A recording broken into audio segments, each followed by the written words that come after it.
Bank resolution, default লোনগুলো issue করতে হবে, আমরা ম্যাক্রো স্টেবিলিটি আবার আনতে হবে, ট্যাক্স রেভিনিউ বাড়াতে হবে, ট্যাক্সের লিকেজ আমাদের জন্য। ফোর্থ আর ফিফথ এই তো এই রেভিনিউটা, ট্যাক্স জিডিপি বাড়ানো, ফরেন এক্সচেঞ্জ রিজিমটাকে আর স্টেবল করা, তারপরে আপনার আপনার এক্সপেন্ডিচার, বাজেট এক্সপেন্ডিচার ডেফিসিট কমানো, এইগুলো হলো মেজর। সাবসিডি কমানোর জন্য আসে না, তো আলটিমেটলি সাবসিডি তো আসবে যখন বাজেট এক্সপেন্ডিচার, বাজেট ডেফিসিট, এগুলো সব একটা সাথে রিলেটেড, এগুলো তো আসবেই।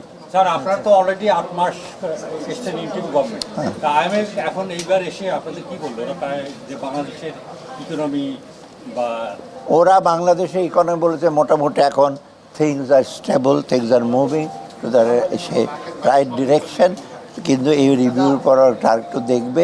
ওরা বলছে উই আর স্যাটিসফাইড যে বাংলাদেশ ইকোনমি এখন তো স্টেবল আছে আর কি। বাট এইটার আগে ওরা তো আরও থরো এক্সারসাইজ করে বাকি ডিটেল জিনিসগুলো দেখবে, তারপর ওরা ওদের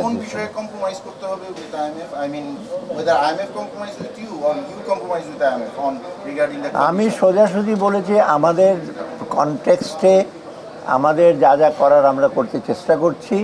অলরেডি আমরা আমাদের গুড ইন্টেনশনটা তো দেখিয়েছি, ওদের দিক থেকে ওদের গুড ইন্টেনশন দেখাক, দেন উইল এঙ্গেজ, আমরা আলাপ করব অ্যান্ড হোপ উইল অ্যাগ্রি যে ওরা হয়তো কিছু বলবে এটা করতে, আমরা যেটা করেছি তো এটা করে Alto will try to agree.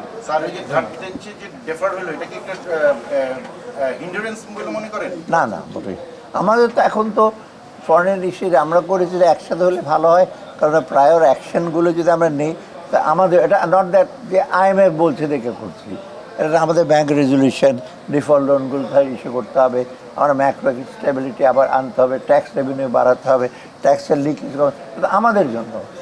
অতএব ওরা টাকা দেখ আর না দেখ, এটা তো আমাদের এমনি করতে হবে।